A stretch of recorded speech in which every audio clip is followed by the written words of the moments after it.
Percentage में मिश्रण का यूज जनसंख्याओं पर आधारित संख्याओं पर आधारित प्रश्न करेंगे। पहला टॉपिक रहेगा इसमें हमारा मिश्रण का यूज। परसेंटेज में मिश्रण का क्या यूज होता है, पहला टॉपिक ये। लेते हैं पहला क्वेश्चन। 15 लीटर घोल में 40% चीनी है, इसमें 5 लीटर पानी और मिला दिया जाए तो नए घोल में चीनी का प्रतिशत कितना हुआ। नए घोल में चीनी की मात्रा हमसे पूछ रहा, हमें दे रखा घोल जो टोटल घोल जो है वो 15 लीटर है।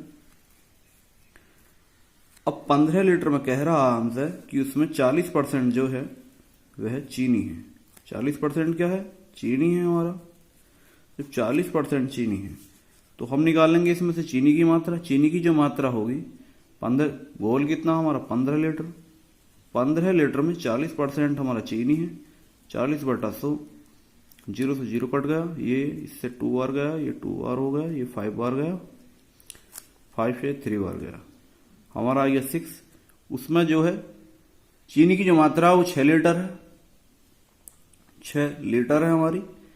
और जो उसमें पानी की मात्रा होगी वह होगी हमारे टोटल घोल कितना 15। 15 - 6 = 9।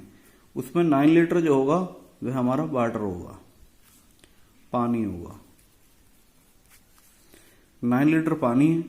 अब हमसे पूछ रहा है कि नए घोल में चीनी का प्रतिशत कितना होगा यदि उसमें 5 लीटर पानी और मिला दिया जाए। हम जानते हैं कि पुराना जो घोल है हमारा वह 15 लीटर का है। अब इसमें 5 लीटर और पानी मिला दिया जाए तो नया जो घोल हो जाएगा वह हमारा 20 लीटर हो जाएगा। नया घोल जो हो जाएगा हमारा वो 15 + 5 = 20 लीटर हो जाएगा।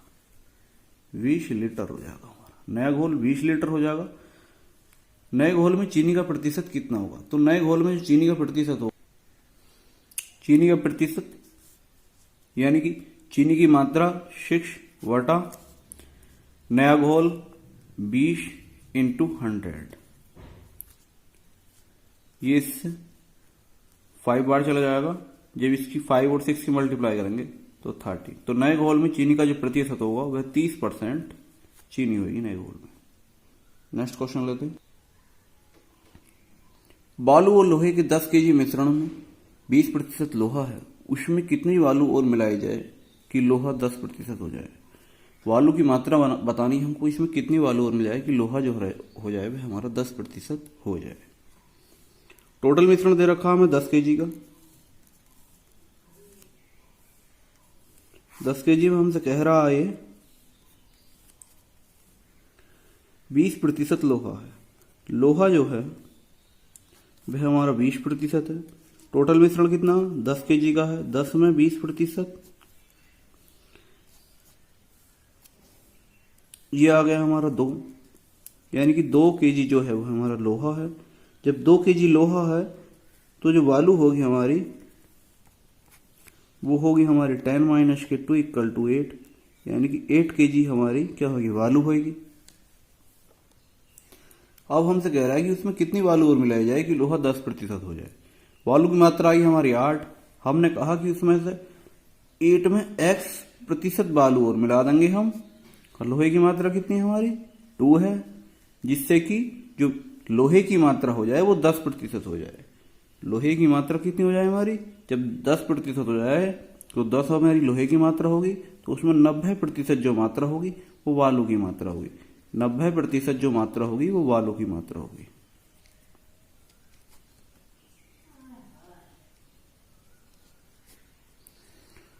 सोल्व कर लेंगे इसको। ये इससे 9 बार चला जाएगा, तब हमारा बन जाएगा यहां पर 8 + x बटा 2 = 9/1। अब हम इसको सोल्व करेंगे, ये 18 बार चला जाएगा, यानी कि हम कह सकते हैं इसमें से कि x बराबर होगा हमारा 18 - 8, तो x = हो जाएगा हमारा 10, यानी कि उसमें 10। तो बालू की इसमें 10 kg मात्रा मिल जाएगी, तब लोहे का मिश्रण 10% हो जाएगा। ये हमारा ए और बी के 25 ग्राम मिश्रण में 40% ए है। बी की कितनी मात्रा कम कर दी जाए कि उसका प्रतिशत 50 हो जाए। बी की कितनी मात्रा कम करें कि बी का जो परसेंटेज है वो 50% के बराबर हो। तो बी की कितनी मात्रा कम करेंगे? मिश्रण की जो मात्रा दे रखी है वो हमें देखिए 25 ग्राम, जिसमें यह हमारा ए होगा और यह पार्ट हमारा बी होगा। ए को कह रहा कि ए जो है वह 40% है। ये कितना प्रतिशत हमारा? 40% है। कितने में से? 25% हमारा टोटल मिश्रण है। 10 बार आ गया हमारा। 10 ग्राम जो होगा वह हमारा ए की मात्रा होगी, तो बी की जो मात्रा होगी हमारे, वो हमारी होगी टोटल मिश्रण माइनस के 10, यानी कि 15 ग्राम जो होगा वह हमारे बी की मात्रा होगी। अब फिर कह रहा है कि बी की मात्रा कितनी कम कर दिया है कि प्रतिशत 50 हो जाए।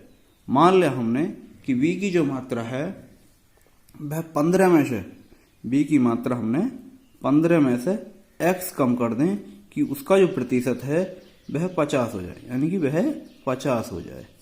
तो जब b की मात्रा x कम हो गई तो a तो हमारा कितना दे रखा? 10 ही दे रखा। जब 50 ये होगी तो 50 ही हमारी किसकी मात्रा होगी? a की मात्रा होगी, क्योंकि दोनों का जो परसेंट लेवल है वो 100 बनना चाहिए। अब इनको सोल्व कर लेंगे। 50 से 1 बार चला जाएगा। जब ये चला जाएगा तो हमारा यहाँ पर हो जाएगा 15m इक्वल टू x के इक्वल होगा ये। तब हमारा x की जो वैल्यू हो जाएगी वो 5 ग्राम हो जाएगी, यानी कि v की मात्रा 5 ग्राम कम कर दी जाएगी। तब इसका मिश्रण इतना बनेगा। जनसंख्या पर आधारित। यदि वर्तमान जनसंख्या p और उसमें वृद्धि की दर r वार्षिक हो तो t वर्ष बाद जो उसकी जनसंख्या होगी वो हमारी होगी a बराबर p ब्रैकेट 1 प्लस के r अपॉन 100 की पावर t। ये फार्मूला लगेगा उसके लिए हमारा। और यदि जनसंख्या घट रही हो r% की दर से, t वर्ष में अगर जनसंख्या घट रही हो तो a बराबर p ब्रैकेट 1 माइनस के r अपॉन 100 की पावर t के लिए ये फार्मूला लगेगा हमारा। बढ़ने के लिए यहां पर ऐड का चिन्ह जाएगा, और अगर जनसंख्या घट रही है तो उसके लिए माइनस का चिन्ह जाएगा। किसी नगर की जनसंख्या 10% वार्षिक दर से बढ़ रही है। वर्तमान जनसंख्या 1 लाख है। 3 वर्ष बाद नगर की जनसंख्या कितनी हो जाएगी? 3 वर्ष बाद हमें बताना कि नगर की जनसंख्या कितनी होगी। वर्ष बाद की बात कर रहा तो हम जानते हैं कि a बराबर होता है हमारा p ब्रैकेट 1 प्लस की r अपॉन 100 की पावर t। t वर्ष बाद के लिए कह रहा, फार्मूले में रख देंगे। हमें दे रखा नगर की जनसंख्या कितनी दे रखी है? 1 लाख दे रखी, यानी कि a बराबर हो जाएगा हमारा 1 लाख ब्रैकेट 1 प्लस r का मान हमें दर दे रखी है हमारी 10%, 10/100। 3 वर्ष बाद पूछ रहा, 3 ले लेंगे। ये 10 बार चला गया। जब इसको सोल्व करेंगे तो हमारा बन जाएगा ये 1 लाख ब्रैकेट 10 की गुणा 1 में, फिर 1 ऐड होगा, यानी कि 11/10 की पावर 3। अब हम इसको सोल्व कर लेंगे। 1 लाख ब्रैकेट 11 का घन हमारा होता 1331 और 10 ढाई 100, 1000 हो गया 10 का घन। सोल्व कर लेंगे। 1 लाख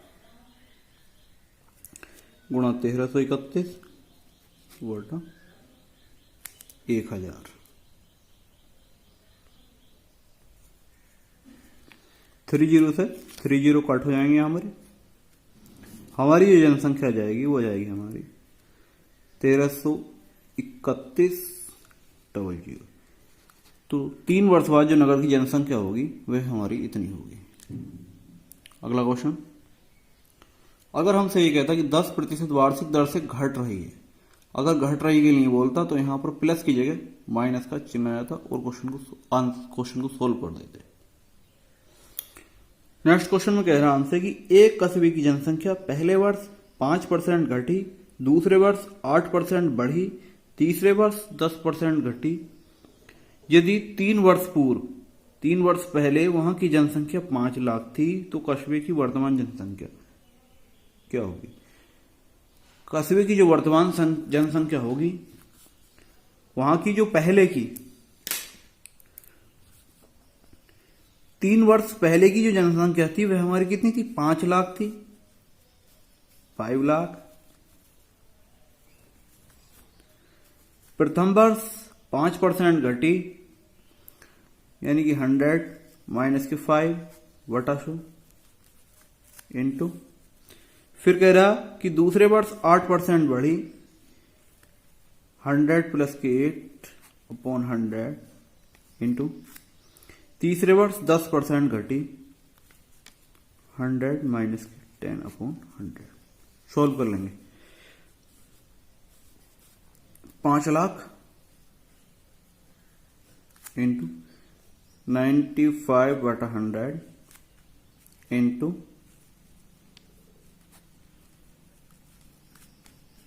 19 बटा 100।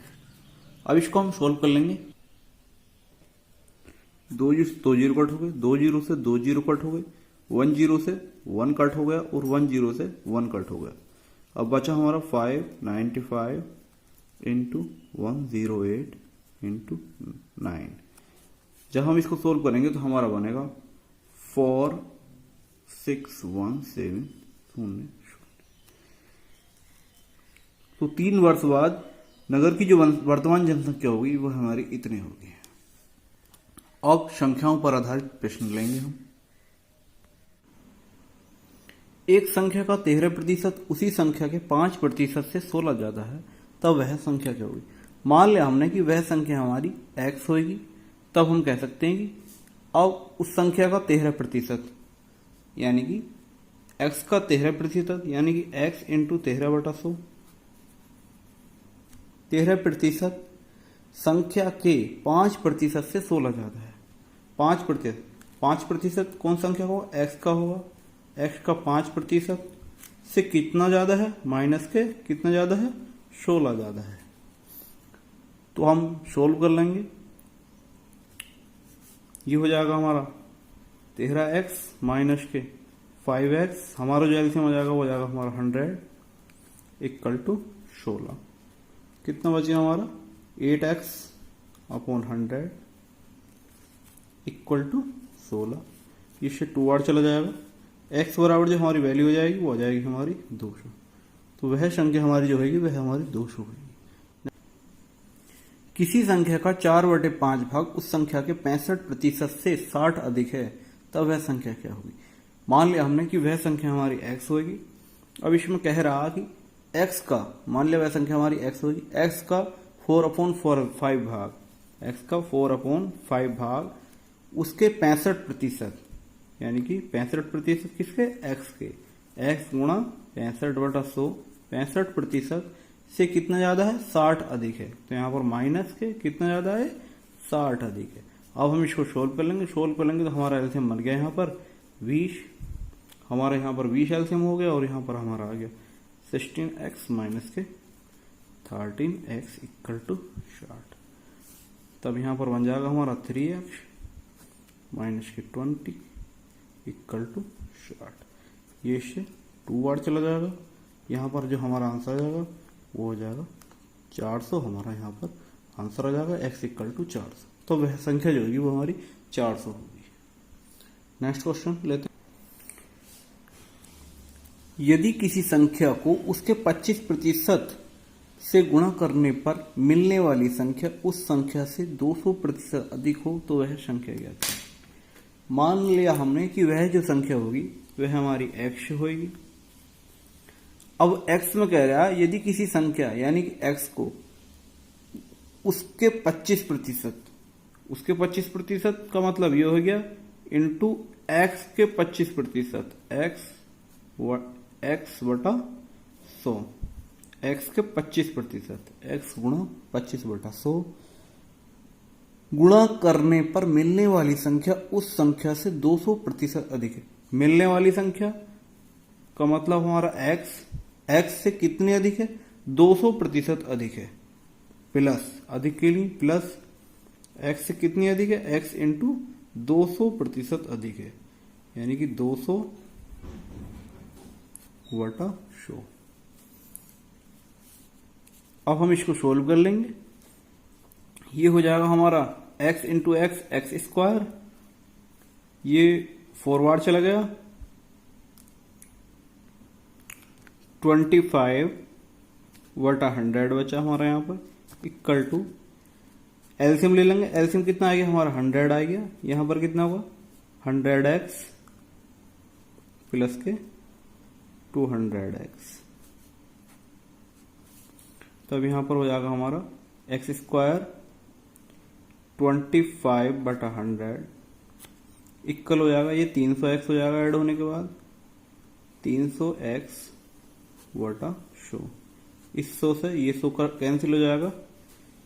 इस 25 से ये 12 बार चला जाएगा और एक x से हमारा एक x कट हो जाएगा। तब हमारा जो बचेगा वह हमारा बचेगा x बराबर 12। तो वह संख्या हमारी 12 होगी।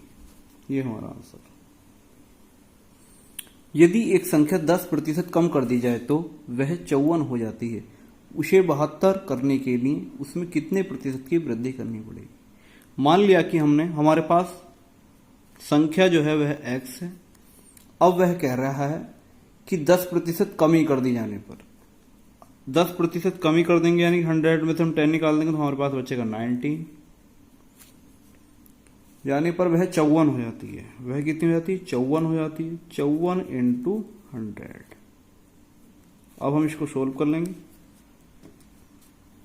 अब यहां पर 0 से 0 कट हो जाएगा। ये 9 से 6 बार चला जाएगा और यहां पर 10 बचा हमारा। तो यहां हो गया हमारा 60। तो वह संख्या जो होगी हमारी पहले वाली वह 60 होगी। फिर कह रहा उसे 72 करने के लिए उसमें कितने प्रतिशत की वृद्धि करनी होगी। 72 बनाने के लिए तो प्रतिशत जो वृद्धि हो जाएगी, प्रतिशत जो वृद्धि होगी हमारी वह हमारी होगी 72 माइनस के 60। क्योंकि पहली वाली जो संख्या है वह हमारी 60 है और उसको हम 72 बना रहे हैं। तो 72 माइनस के 60 इक्वल टू 12 यानी कि उसमें 12 की हमें वृद्धि करनी पड़ेगी। अब इसको परसेंटेज में निकाल देंगे तो हम कर लेंगे परसेंटेज में निकालने के लिए हम कर लेंगे इसको 60/12 प्रतिशत वृद्धि बराबर होगी हमारी। प्रतिशत वृद्धि इक्वल हो जाएगी हमारी कितनी हो जाएगी हमारी यहां पर ये हो जाएगी हमारी 12 × 100 संख्या का प्रारंभिक मान 60/60। 0 से 0 कट हो गया ये 2 बार चला गया। तो वह संख्या जो होगी हमारी उसमें जो वृद्धि होगी वह 20% की वृद्धि होगी। 72 करने के लिए उसमें 20% की वृद्धि होगी।